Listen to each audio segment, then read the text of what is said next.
My name is Ellen Scroggins. I'm the adult programmer at the Faulkner County Library, and we're doing another episode of Cookbook Corner, the program where I show you how to make recipes out of the cookbooks we have available for checkout right here at the library.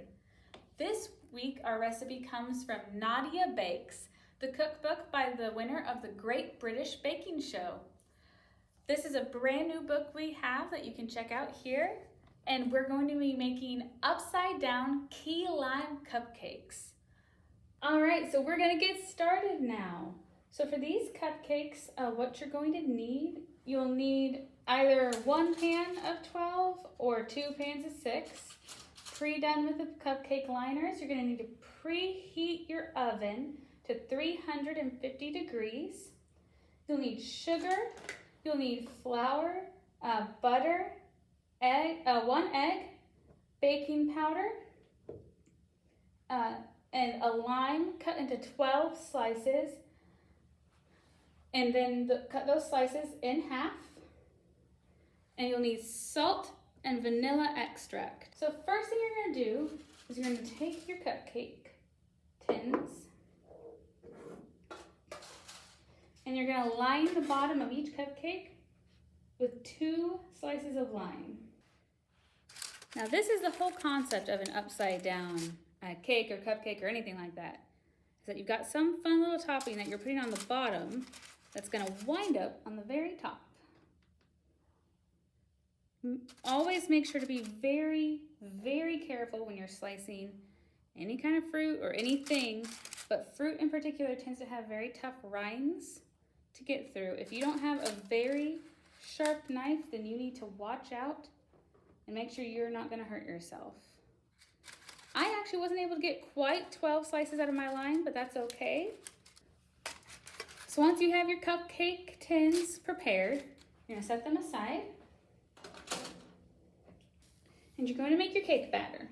You're going to need 1/4 cup or 1 stick of butter. You'll need 1/4 cup of sugar, just regular plain white sugar.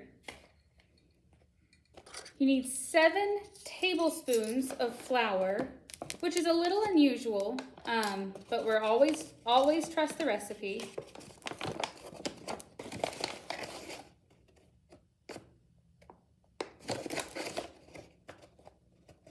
You're gonna crack your egg in. Now, one tip with eggs, if possible, do not crack them on the corner of a counter because it's more likely to push the shell in and break the yolk or contaminate with anything that's on the outside of the shell. Try to crack it flat on a surface and then just pull it apart over your bowl. And you're going to need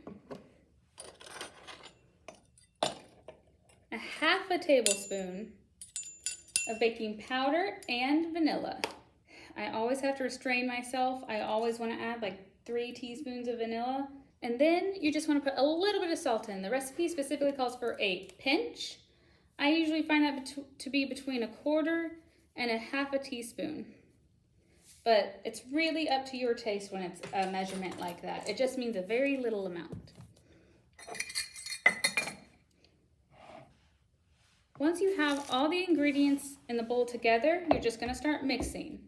Now this one you can use an electric mixer on if you want, no problem with that. You can see the ingredients starting to come together. So as you can see, you wind up with this nice fluffy batter.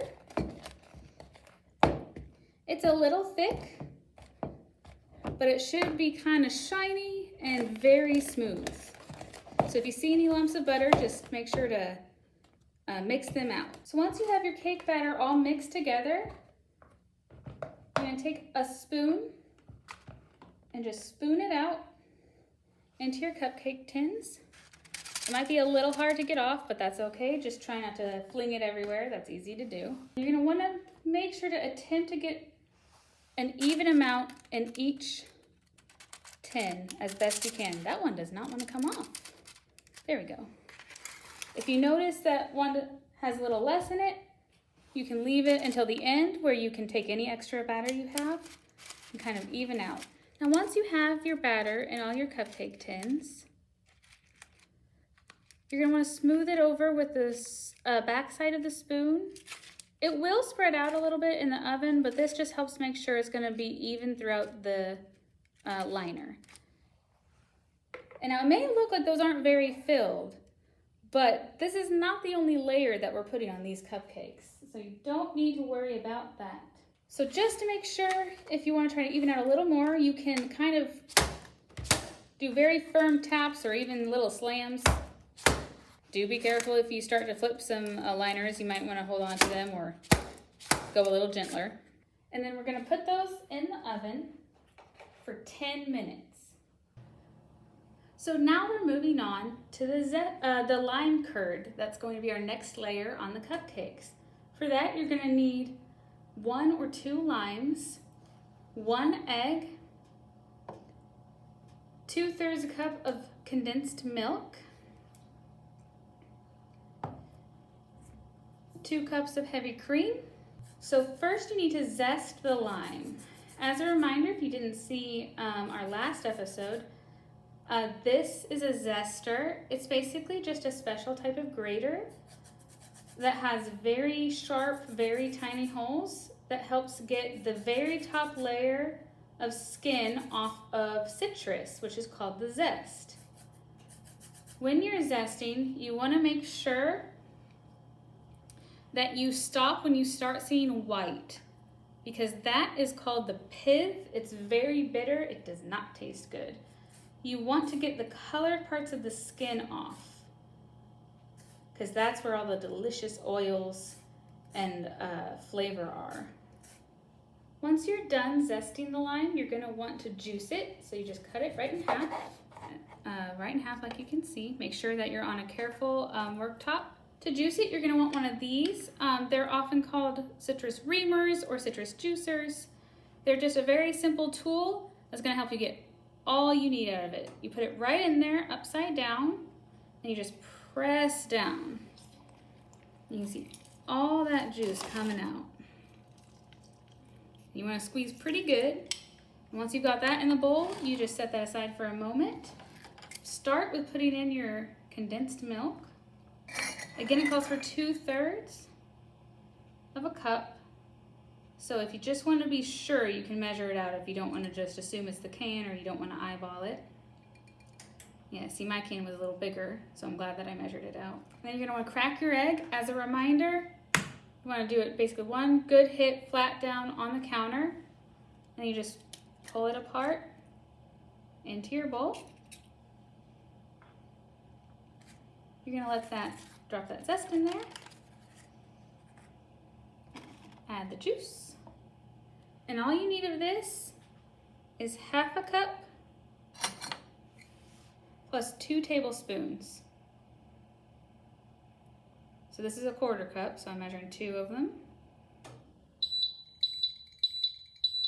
Oh yeah, as you can hear, our cupcakes are done. I've already stopped the oven and opened it, so first we're gonna get an oven mitt. I'm actually gonna need 2 because these are gonna be a little tricky to pick up. And we're gonna just take those out. They look so pretty. And you can always test it. These are a little thin to do a toothpick test, but you can very lightly poke it. If they feel spongy to the touch, they should be good. If you're not sure, you can always put them back in for just a few minutes. Now we're gonna let those cool for a while we finish making our curd, or our custard. So we have our 1/2 cup of heavy whipping cream in there, and then it calls for 2 extra tablespoons. And it says to just mix those together until they're thickened, because it does not need to be super thick at all or super mixed. It just needs to be combined and slightly thickened. This is probably already almost done. All right, I think that's good. So what you need to do now, pull your cupcakes down and over to where you have your custard. And you're just gonna wanna spoon a little on each one. It says about a tablespoon, but here's a secret. Quote unquote big spoons, spoons that you usually eat soup or dinner with, hold just about a tablespoon. It's not a perfect measurement. and different ones can be different. But if you don't have a measuring spoon available, it's a nice, quick way to get one in a pinch. And really all we're looking for here is to fill this just about to the top of the liners, which is the other reason I'm not too worried about the exact measurement. And you can always top it off a little bit if you need to.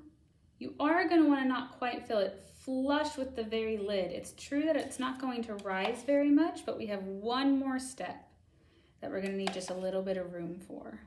Really, as long as the whole top of the cupcake is covered, then that's all you really need. So the last step for these cupcakes before we put them back in the oven is to cover the tops of each cupcake with a cookie. Now the recipe suggested oat cookies or ginger snaps, and given the choice between those two, I will always pick ginger snaps. It might be a little tricky to get them in the liner. Try to get a smaller size if you can. If you have the time, you might even measure it against the cupcake liners you're planning on using. But you just tuck those on top. And really, you could probably use any kind of cookie that you want to be the base. Because these are pre-baked, as you can see. Recipes aren't always about making everything from scratch. They're just about making something delicious. And there we go. Once you've got all your cookies on your cupcakes, you're just going to want to tap it down. Don't push, just tap so that you're sure the custard is touching the whole bottom of the cookie. Once you have them there, you're gonna put them back in the oven for 15 minutes. My pans are foil, so they cooled off very fast. Do not forget to use oven mitts if you're using a regular pan, because they do not cool off that quickly. So we've got our cupcakes baking. We're getting ready to clean up. And when your cupcakes are done, they're gonna go into the fridge for about 30 minutes to set. All right, once your cupcakes are completely chilled and set, however long that takes, again, the recipe says about half an hour, but it will definitely vary fridge to fridge and exactly how your custard came together. But once they're done, all that's left to do is turn them out onto whatever you're serving them with. Carefully take off their wrapper. And then just top them with whipped cream. And you're done. Thank you so much for joining us. As a reminder, those cupcakes came from Nadiya Bakes, the book by the winner of the Great British Baking Show, Nadiya.